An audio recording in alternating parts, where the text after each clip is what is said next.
pode dar aí um débito cardíaco, dependendo do tamanho das cânulas, de 5 a 7 litros por minuto. Então, do ponto de vista de efetividade, nós temos o balão intraórtico, que é o menos, digamos assim,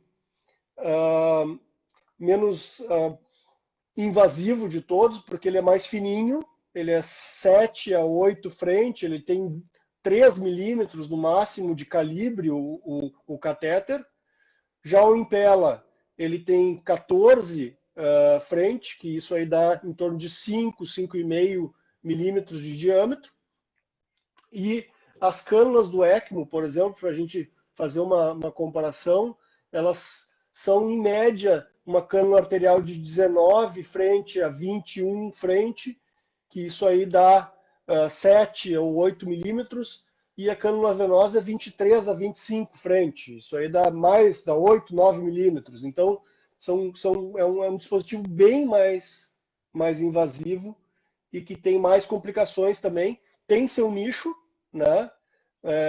O nicho do ECMO é bem limitado no nossa prática clínica diária, mas ele tem seu nicho, é o nicho dos pacientes que estão em virtude de uma parada cardíaca no momento do procedimento, ou quando chegam no hospital, por exemplo. São pacientes em que o coração não funciona nem do lado direito, nem do lado esquerdo, por exemplo, e aí isso redunda numa situação em que a gente não consegue oxigenar o sangue do paciente e o ECMO faz esse trabalho. Mas do ponto de vista prático, o que a gente usa assim de uso diário na sala de hemodinâmica para tratar os pacientes que chegam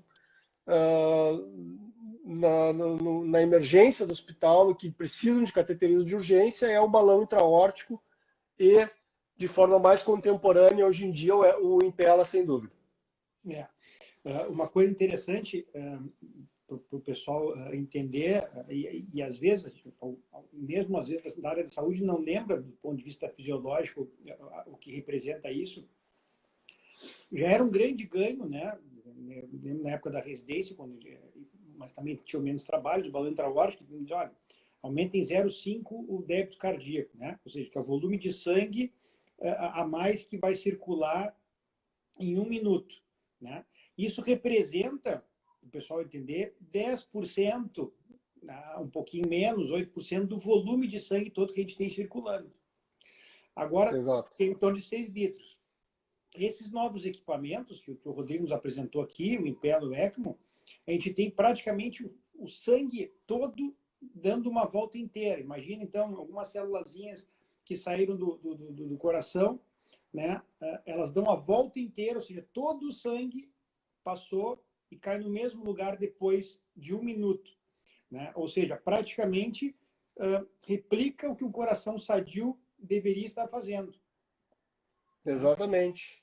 Então, é uma evolução muito grande, né? Quando a gente pensava que já era um suporte bem, na época das nossas residências, que era um grande suporte, o balão intraórtico, né? Hoje a gente tem algo que vamos dizer, do ponto de vista fisiológico, não de resultados, né? Mas do ponto de vista fisiológico, 10 vezes mais eficiente, digamos assim. Não, sem dúvida. Do ponto de vista fisiológico,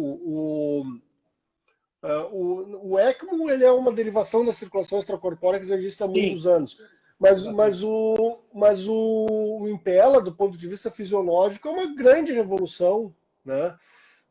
Para te ter uma ideia, Rafael, nos últimos anos, tem estudos recentes, até que foram apresentados aí no American Heart 2019, cerca de 30% das angioplastias nos Estados Unidos em 2016 usou Impella. Então é um número muito expressivo, talvez expressivo demais até. Eles de repente usaram de forma muito liberal esse dispositivo. Sim. Mas é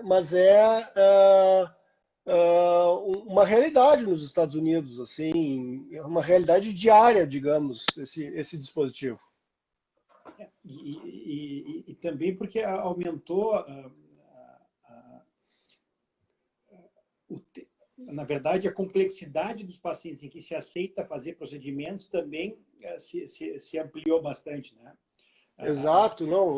Hoje em dia, o nicho que a gente trabalha, a angioplastia, a cardiologia intervencionista virou tratamento de pacientes com doença aguda, com síndromes coronarianas agudas, que a gente chama infarto agudo do miocárdio, a principal delas, e pacientes com uma carga isquêmica muito grave, ou seja, que tem doença coronariana extremamente complexa e que outros métodos não conseguem tratar, nem mesmo a cirurgia às vezes.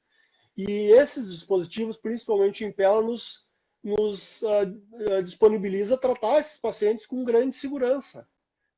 A gente tem vários casos aí, tu já acompanhasse alguns. Tem um bem clássico, típico, até para colocar para o pessoal, né? Que é um senhor Sim. com infarto prévio, coronária direita fechada, cronicamente, né? Tinha lesão severa na descendente anterior proximal e na circunflexa, com fração de ejeção baixa. Exatamente. Sendo que a lesão da descendente anterior era seguida do tronco, começava no tronco a lesão. Nós não tinha, se não der suporte, o paciente tinha 78 anos, né? Diabético, infarto prévio recente, né? Não teria como. Lembra que foi até encaminhado para a gente vir de Santa Catarina. Sim, sim, exatamente. Né? Nós não tínhamos outra possibilidade.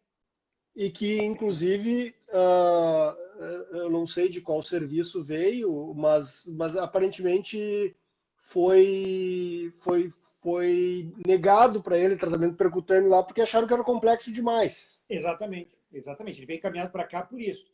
Né? Aí pensou, pediu para que se avaliasse. Na verdade, a família pediu que a gente desse uma segunda opinião. Foi um colega nosso, até de outra especialidade, que sugeriu que ele viesse conosco. E aí a gente indicou. Bom, e a proteção era completamente diferente, né? É o procedimento que o paciente vai com todo o suporte, né? E saem bem. E saem bem, porque... Pode falar, desculpa. Não, porque basicamente o que ocorre quando a gente vai fazer esse tratamento desse tipo de paciente, a gente tem que parar a circulação de sangue no coração durante a colocação dos stents, dos balões. Por vários segundos, o coração fica sem circulação. E nesse momento, o que o dispositivo faz é manter a circulação do paciente a despeito do coração não estar funcionando. Então, ele é fundamental nesse contexto, sem dúvida.